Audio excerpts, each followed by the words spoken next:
Hey everyone, welcome back to my channel. So in this video, I'll show you all the steps and details needed for you to be ECFMG certified, and that means that your medical education is equivalent to a US graduate. So let's start with the first requirement, and that's your medical school requirement. Number one, you need to be a graduate. You need to have finished the entire medical school curriculum.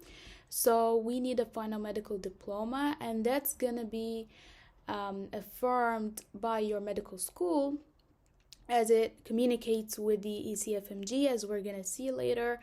And then second, your medical school must be listed in the World Directory of Medical Schools. Now, what does that mean? Let's see together.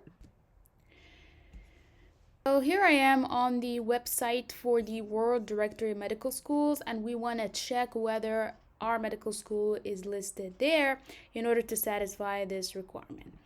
So let's say, for example, let's say your medical school is in Lebanon, for instance, maybe. Okay. And let's say AUB, that's the most popular one out there, American University of Beirut. Okay, is it operational at the moment? Yes, and let's look it up. So in fact, it turned out to be here, but that's not it, guys. You need to go in there and check something called sponsor notes. That's what's gonna show you whether this school is accredited or recognized by the ECFMG. So you look down there at ECFMG United States of America, and it's showing you here in the sponsor notes, students and graduates of this medical school are eligible to apply for ECFMG certification. This is the word we want to hear. And so you're going to check your medical school there in the search box and see whether it satisfies these criteria. Next up is the medical science requirement, and that is to ensure that your medical school education and exams are equivalent or satisfactory enough in order to be qualified for residency.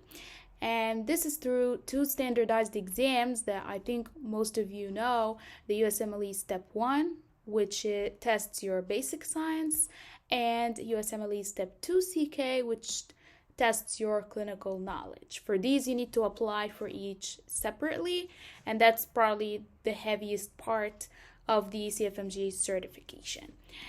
Now, residency programs also want to know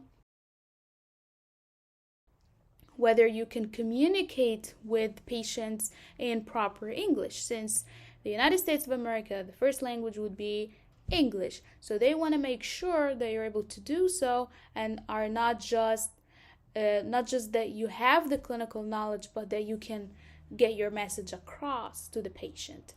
And that is through a really niche test, I would say, called the Occupational English Test, or OET. There is one for almost all healthcare professions, and then including medicine, nursing, physical therapy, dentistry. You're gonna take the OET for medicine, and it has 4 components: listening, reading, writing, and speaking. It's all focused on healthcare. Even the speaking form is sort of a role play between you and a patient, so it really is a good English test. So once you pass this alongside your USMLE exams, you've essentially finished the bulk of the application, assuming your medical school is already listed in the World Directory. Your next step would be to apply for something called the pathways. And I think that's what makes everyone a little confused, because there's 6 possible pathways and you wouldn't know which one you'd fit in. So let me show you how to find out which pathway suits you. So the first pathway would be for someone who's already established in their country and is licensed without supervision and is actually practicing. Okay. If you're that person, you're going to apply for Pathway 1. Pathway 2, on the other hand, would be maybe you haven't obtained your license yet, but your medical school has used, or your country has used, an OSCE exam or a clinical exam to apply for licensure. So maybe you passed this exam, but you did not get a license without supervision yet. In that case, you can apply for Pathway 2. Now, let's say you're still a student, your medical school or country does not use OSCE to license physicians, but your medical school is recognized by the World Federation of Medical Education. And those are usually schools that have agreed with the ECFMG to attest to their students' clinical skills online through a portal, right? So they can just click certify, and then that goes to the ECFMG electronically, and that's it, okay? So let's check what's the World Federation of Medical Education is. So as you can see, guys, this is a PDF document by the World Federation of Medical Education. Here, it shows you the agencies with recognition status. Those are listed by country and showing you the validity of this recognition. Everyone here, guys, Japan, Sudan, Georgia, Thailand, Indonesia, Mexico, Egypt, Brazil. You can see here that each of these countries has an accreditation council that is recognized by the World Federation of Medical Education, and that means if your school is here or if your country is here and your medical school has been accredited by this body, then you can apply to Pathway 3. That's if you're still a fresh graduate, you haven't got your license yet, maybe. Okay.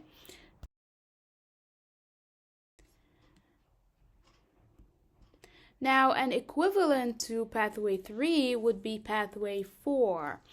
So Pathway 4 means your medical school is comparable to a medical school listed on the World Federation of Medical Education. It's comparable, but it's accredited by a different body called the National Committee on Foreign Medical Education and Accreditation. There's only a few countries that have that, and in fact, it's comparable to US medical schools right away. So I think pathways 3, 4, and 5 that I'm going to mention later all would be useful for someone who's a fresh graduate, okay? Depending on your medical school and what accreditation it has received. Now, Pathway 5 is something special here in that your medical school has a joint degree with a U.S. medical school that is LCME accredited. So some schools in the Caribbean actually have that, and I think that's an easier pathway.